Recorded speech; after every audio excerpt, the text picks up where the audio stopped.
যেদিন আমার খুব বেশি রান্না করতে মন চায় না, সেদিন আমি মুরগির গোশত রান্না করি। মুরগির গোশত রান্না করলে খুব শর্টকাটেই হয়ে যায়। তো হ্যালো এভরিওয়ান, আসসালামু আলাইকুম। কাছে এবং দূরে যে যেখান থেকে আমার ভিডিওটি দেখছেন, আশা করি সকলে ভালো আছেন। আমিও ভালো আছি, আলহামদুলিল্লাহ। তো কে কোথায় থেকে আমার ভিডিওটি দেখছেন আমাকে কমেন্টস করে জানাতে পারেন। ভিডিওটা 5 তারিখের করা, কেন জানি আমার কোনো কাজেই মন বসছিল না। দেশের এমন পরিস্থিতিতে কি হয় না হয়, সেই জন্য আমরা তো সাধারণ জনগণ, আমাদের তো কিছুই করার নাই টেনশন করা ছাড়া।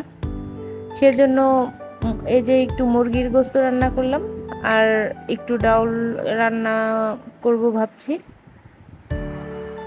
মনটা অনেক খারাপ লাগছিল ওইসব ভাই বোনদের জন্য, যারা নাকি আমাদের জন্য রাজপথে নেমে গিয়েছে। আমরা তো যেতে পারিনি, তবে মনটা পড়ে আছে ওদের কাছেই।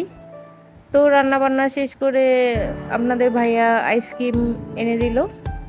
তো সবাই মিলে একটু আইসক্রিম খেলাম আর নিউজ দেখতেছিলাম যে কি হয়। এরপর দেখলাম যে বাংলাদেশ স্বাধীন হয়ে গিয়েছে দ্বিতীয়বারের মতো। তো আমাদের ভাই বোনের রক্ত বৃথা যায়নি, সেটা ভেবেই ভালো লাগছিল। বিজয়ের আনন্দে একটু পায়েস রান্না করি। তো আমার ভিডিওগুলো ভালো লাগলে আমাকে লাইক কমেন্ট করে আমার পাশে থাকবেন। ফেসবুক থেকে দেখে থাকলে আমার পেজটি ফলো দিবেন, ইউটিউব থেকে দেখে থাকলে আমার চ্যানেলটি অবশ্যই সাবস্ক্রাইব করবেন। যারা অলরেডি সাবস্ক্রাইব করেছেন তাদের জন্য অনেক ভালোবাসা রইল। আমাকে সাপোর্ট করলে আমিও সাপোর্ট করব ইনশাআল্লাহ। তো এই যে শুধু রান্না বান্না করলেই তো হয় না, রান্নার পর আরও বেশি কাজ থাকে। সব কিছু গুছিয়ে গাছিয়ে পরিষ্কার পরিচ্ছন্ন করতে হয়।